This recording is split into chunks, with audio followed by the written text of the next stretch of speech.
acid which is handshaking called lactic distance acid. from So the it's Nile very Crocodile. poisonous. So We are that on the lactic Chobe acid- sunset cruise. All tourists rushing to see this specimen. We are very lucky. Friday, the 30th of September 2020. Handshaking distance from a authentic wild Nile crocodile. See how stiff it is. It's a model for us. It's posing for us, in fact. It's posing for us. There's another crocodile in the distance. Can you see that over there?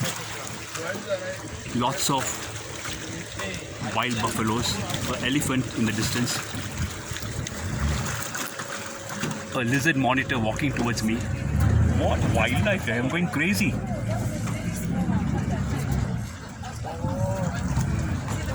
That's a lizard. Everyone getting a chance. It's a monitor lizard. It's a monitor lizard coming over there.